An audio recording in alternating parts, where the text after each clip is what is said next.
everyone, welcome to Bleed Electrical. I'm Triveli Naidu back again with another video on electrical drives. In the previous video, we have already seen the block diagram of electrical drives, the advantages and disadvantages of the electrical drives. In this video, let us cover the comparison between the AC and DC drives. So let's get started. Now, here we'll find the certain characteristics and we'll compare AC and DC drive with help of this characteristics. Let us firstly take the supply. अगर हम supply की बात करें तो AC drives obviously AC supply पे काम करती है और DC सप्लाई पे DC ड्राइव्स काम करते हैं. Then maintenance. If I talk about maintenance, यहाँ पे less maintenance is required. And in DC drives comparatively frequent maintenance की ज़रूरत पड़ती है. देन अगर मैं बात करूँ यूज़ के हिसाब से तो जनरली यहाँ पर AC मोटर्स यूज़ किए जाते हैं AC ड्राइव्स में और DC ड्राइव्स में DC मोटर्स यूज़ किए जाते हैं. अगर मैं ब्रेकिंग मैकेनिज़्म की बात करूँ तो ब्रेकिंग और एक्सेलरेटिंग पर्पस के लिए हमें फ्रीक्वेंसी को चेंज करना होता है. लेकिन अगर मैं DC ड्राइव्स की बात करूं तो यहाँ ब्रेकिंग अकर होती है जब हम रेजिस्टेंस ऐड करते हैं रोटर सर्किट में. Then power and control circuitry की बात की जाए तो यहाँ पर पावर और कंट्रोल सर्किट बहुत कॉम्प्लेक्स होते हैं और एक्सपेंसिव भी होते हैं. लेकिन अगर हम DC ड्राइव्स की बात करें तो पावर और control circuit simple to design होते हैं और लेस एक्सपेंसिव होते हैं. देन अगर हम साइज़ की बात करें in terms of power rating तो यहाँ पे power to weight ratio is very large. जैसे मैंने आपको पहले भी बताया था, पावर टू वेट रेशियो कब मिलता है हमें, जब हम मैक्सिमम पावर को उसके वेट से यानी किलोवाट्स को केजी से डिवाइड कर देते हैं तो यहाँ पे हमें पावर टू वेट रेशियो मिलता है.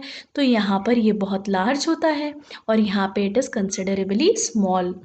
अगर हम कंपोनेंट्स की बात करें तो यहाँ पर कन्वर्टर और इन्वर्टर दोनों भी यूज़ किया जाता है क्योंकि AC को DC भी करना पड़ सकता है और DC को AC भी कन्वर्ट करना पड़ सकता है और यहाँ पे कन्वर्टर और चॉपिंग सर्किट्स प्रेजेंट होते हैं.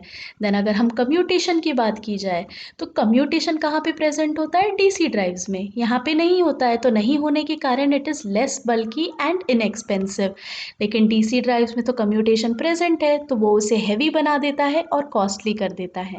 अगर रेक्टिफायर की बात की जाए तो यहाँ पे कोई रेक्टिफायर की ज़रूरत नहीं होती है क्योंकि ये ऑलरेडी AC सप्लाई पे काम कर रहा है. लेकिन अगर हम DC ड्राइव की बात करें तो यहाँ पे रेक्टिफाइंग सर्किट नेसेसरी है क्योंकि हमें AC को DC में कन्वर्ट करना है. अगर हम स्पीड कंट्रोल की बात करें तो स्पीड कंट्रोल यहाँ पर हम फ्रिक्वेंसी को चेंज करके अचीव कर सकते हैं और अगर हमें यहाँ पे स्पीड कंट्रोल अचीव करना है तो हमें यहाँ पे आर्मेचर और फील्ड को कंट्रोल करना पड़ेगा DC ड्राइव के, DC मोटर के. और अगर करोसिव और वेट एनवायरनमेंट की बात करें तो हमारा AC ड्राइव वहाँ पे ऑपरेट हो सकता है इजीली. क्यों? क्योंकि यहाँ पर स्पार्क फ्री ऑपरेशन मिलता है क्योंकि यहाँ ब्रशेस नहीं होते. लेकिन DC मोटर्स में तो ब्रशेस प्रेजेंट होते हैं तो ब्रशेस के कारण क्या होता है, स्पार्क जनरेट हो सकता है, स्पार्क मिल सकता है तो उसके कारण करोसिव और वेट एनवायरनमेंट में वो डेंजरस हो सकता है. अगर मैं कॉस्ट की बात करूँ तो AC drives are more expensive especially are less expensive especially when we talk about the squirrel cage motor, but in case of DC drive motors are significantly expensive. If I talk about the speed limit, यहाँ पे कोई speed limit नहीं होती है. For example इस point में हम देखते हैं कि मोटर स्पीड कितनी हो सकती है, 10,000 RPM, वेराज इसकी स्पीड कहाँ जाती है खाली 2500 RPM तक. अगर मैं हारमोनिक्स की बात करूँ तो ऑब्वियसली जहाँ पे AC सप्लाई रहेगा वहाँ हारमोनिक्स रहेगा तो AC ड्राइव्स में हमें हारमोनिक्स देखने को मिलते हैं.